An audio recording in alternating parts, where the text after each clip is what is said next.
Your Excellency, the Deputy President, Honorable Rigathi Gachagua, Your Excellency, Dr. Dorcas Rigathi, Chairperson of the Special Olympic Kenya, the board members of the Special Olympic Kenya, distinguished athletes, team officials, ladies and gentlemen, good morning. Your Excellency, we are very happy. We are very happy as a ministry that you have been able to organize this breakfast and lunch for our Special Olympics competitors, just in recognition of what they have been able to do for this country. I came into the ministry the other day, Your Excellency, and my learning curve was very steep. And then I realized the kind of your support, the kind of support your office has given to the sporting activity in this country, and more so Her Excellency, the Second Lady. Because first and foremost, when I came into this space, I was asking myself, what is this Special Olympics? Why is it special? But then as I was walked through and I was given to understand the kind of assistance you've been able to give them, participating in person in their activities and giving them support, we need to be proud as Kenyans to have this kind of leadership that we have today, Your Excellency. I would also wish to mention the aspect of the team that has been put in place to be able to manage that aspect of the sporting activity. Because when you see the kind of, happiness that that group has because of the support your office has been able to give it, and also the support from the office of His Excellency the President, we are proud as Kenyans to have been put in place a government that looks at the hustlers, irrespective of which challenge you have as an individual.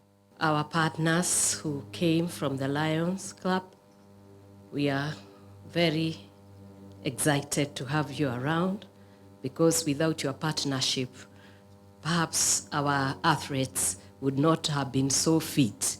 Perhaps you can just give them a clap.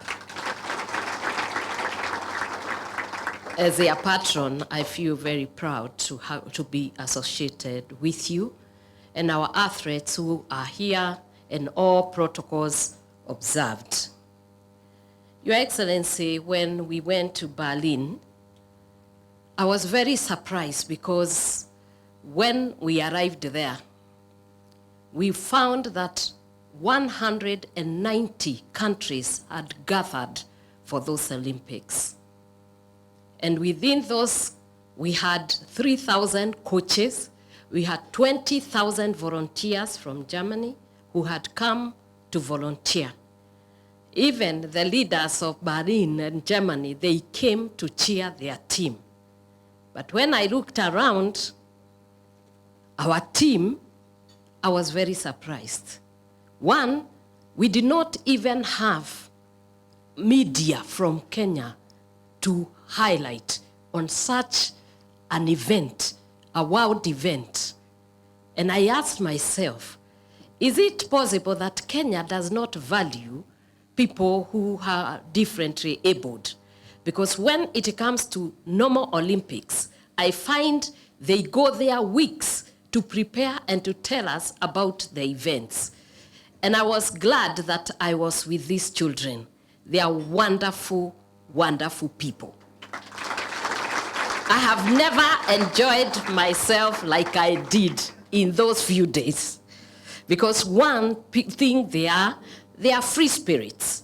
And the way they do their thing is even better than we who are differently abled, the way we call ourselves, do it. They appreciate everybody. They are willing to do their work. And when we would pray and I would tell them, we are going to make it, and there you would see them. You would never, ever imagine that they have any disabilities. because I watched the handball and I enjoyed myself thoroughly. The handball team, my team, it was very good.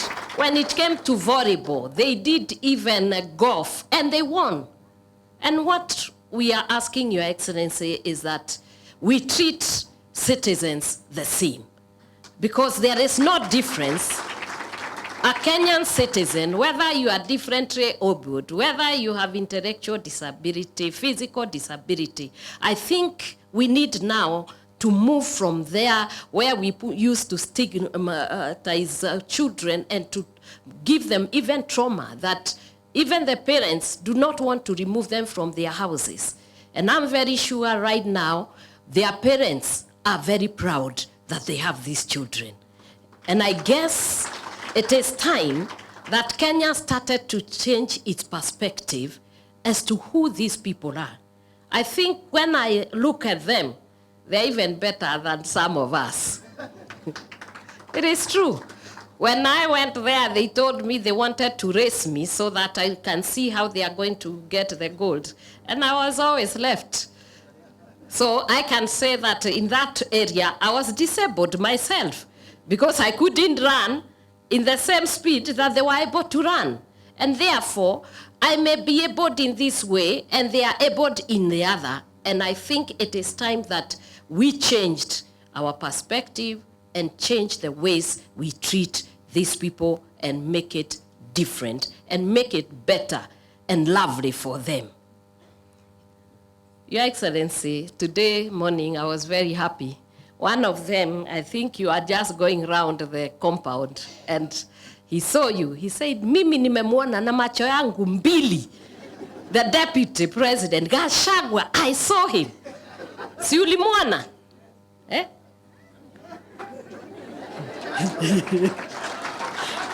Yes, alikuwa na macho yake mbili. And he was very excited. And you know, that is a holder of silver medal, my friend. He saw the Deputy President.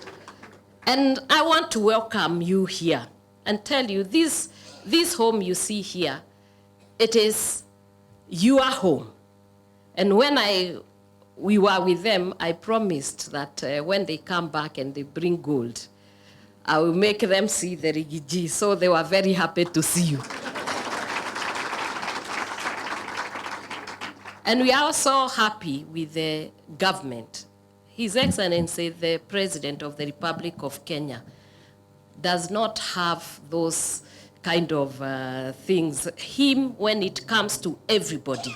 That is why you see we are towing the line.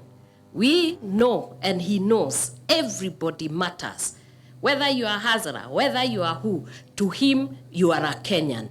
And to us, you are Kenyan. And from now on, let me tell you, we are going to those wards. We are going to bring those special people to that special Olympic, even within Kenya. And I'm very sure His Excellency is going to help us together with the Ministry of Sports. Let me take also this opportunity to thank you, Your Excellency. You allowed me to go in a very short notice to Berlin and to leave you. And as usual, you are encouraging me when I was there. So sometimes when you see a woman who is able to move around and to pursue her dream and to do what she desires to do, is because behind her is a great man like Rigathi. Those people who have a problem with my husband, you had better know he's a very good husband. He's also a very good father. Not only that, he's the best leader you can ever have. He's a man with a big heart. And when I asked him to come today, he was very busy. He said he will be there, and you can see he's there. You can clap for him. And without much ado, because I know he would like to talk to you, if you can be upstanding, to welcome the one and only, His Excellency, the Rigathi. The PS for Sports, Dr. Tum, patron of Special Olympics Kenya, Pastor Dorcas, the chairman of Special Olympics Kenya, Fugoshige, the Special Olympics Kenya head of delegation, James Okwiri, the Special Olympics Kenya officials, our esteemed coaches, our champions, the Olympians, distinguished guests, good afternoon. God is good, and all the time. Thank you. Let me take this opportunity on my own behalf and my family, say welcome to the Hustlers Mansion.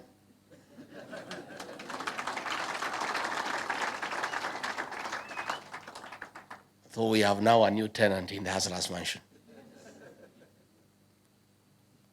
A hearty congratulations to you, our champions. I'm profoundly excited to host you today for this luncheon after your sterling performance in the just concluded Special Olympics World Games in Berlin, Germany last week. Scooping 15 gold medals, 4 silver medals, and 6 bronze medals is no mean feat for people who, many a time, have been treated as lesser members of our society. You did not break the ceiling. You proved that with sheer determination, there is no ceiling in the first place. President William Ruto and I are proud of you, very proud of you. And the Kenyan nation is proud of you. You've done us proud. Dear champions, besides bringing home gold and other medals, you have made a pronouncement by swimming against the current of low expectations on people living with disabilities in our society. The society has set unfortunate standards that those living with intellectual impairment are harshly judged and condemned as a socio-economic burden to the family and society. In some cases, such children are segregated and detained in squalor conditions to await their fate. They are perceived to be of meaningless contribution to the community.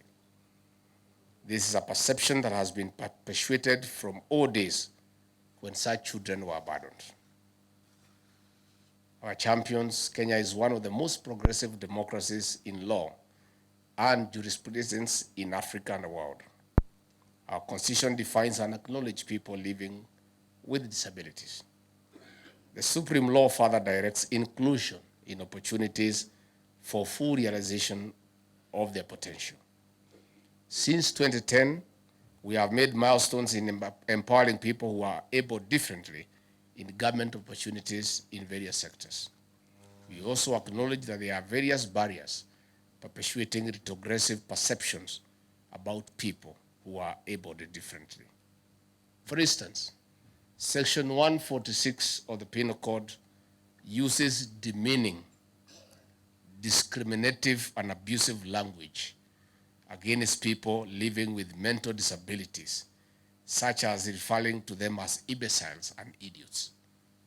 This is not only offending and repugnant to the Constitution of Kenya, but also to the Universal Declaration of Human Rights and other regional and international human rights instruments, which recognize all human beings with full rights and dignity. Dear champions, such language cements patronizing attitudes and perceptions against these venerable yet very important members of our society. Cultivating such environment at social places denies them the opportunity to live fruit-free. We acknowledge members of the civil society, such as the Coalition of Violence Against Women, which has highlighted this concern through a court petition. This unsuitable language was imported from the Colonial Penal Code in 1963. In the miscellaneous amendment bill before Parliament, we'll work with the members of the National Assembly to ensure that such offending and repugnant sections of the law are aligned to today's reality. Dear champions, allow me to appreciate our coaches for their exemplary work of modeling you into the heroes and heroines you have turned out to be. We thank the patron of the Special Olympics, Pastor Dorcas, and other officials for their immense support. You have shown that away from the track events in which Kenya is king, we are also leading in the world of redefining Olympics for the people who are able differently. We are propelling them to tear down towers of discrimination. As per our bottom-up economic transformation agenda, we'll continue facilitating structural reforms for people able differently to exploit their full potential so that no one is left behind in the quest for equality and equity. Asanteni sana. I am very humbled to host you for lunch. And Pastor Dorcas was away with you for quite a while. Nilihangaika sana, unajua sasa yeye ananisaidia mambo mingi lakini nikasema ni sawa tu. So, and I think you hold a special place in her heart because she was very passionate about accompanying you, and she kept me informed. And she was posting on her timeline, and we were following, and we were very excited. And she told me that most of you, when you are in Berlin, you are complaining that you are missing ugali. Is that so? So I said, when you come and eat ugali here.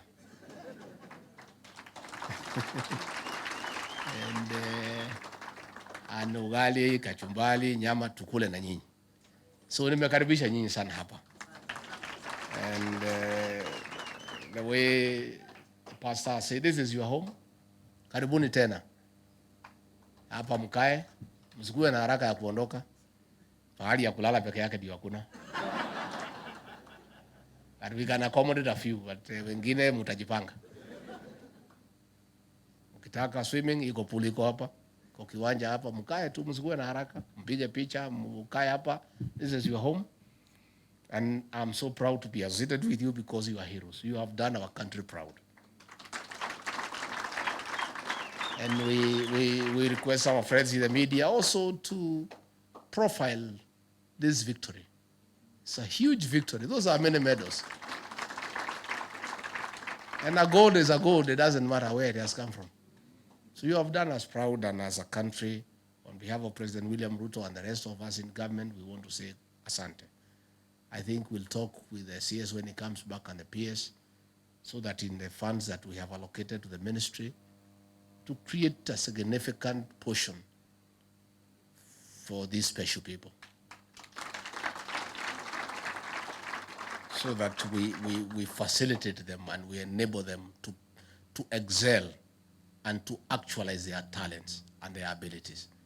And also market our country. You have done as well in matters tourism, in matters broad Kenya. You know, Kenya is now respected, you know, across the world. And I think you are following in the footsteps of our President, William Ruto. The other day he was in Paris, he gave a speech, all the wazungu stood up. Wakaona iko Mwafrika iko na akili ya kutosha.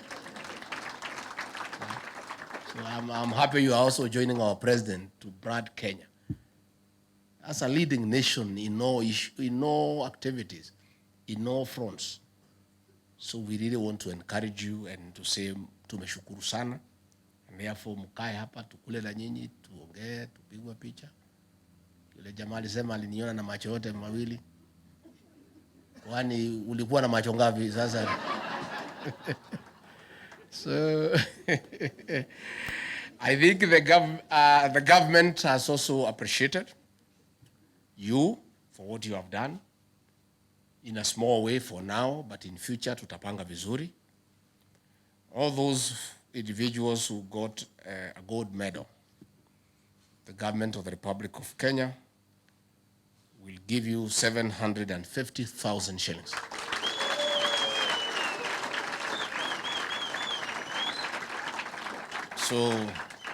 So those 10 individuals will carry 7.5 million. For each team that won a gold medal, the team will carry 100,000. That is another 500,000 for the 5 teams. For those who won a silver medal, the individual medalists will carry 500,000 shillings. And the team that won silver will get 75,000 shillings.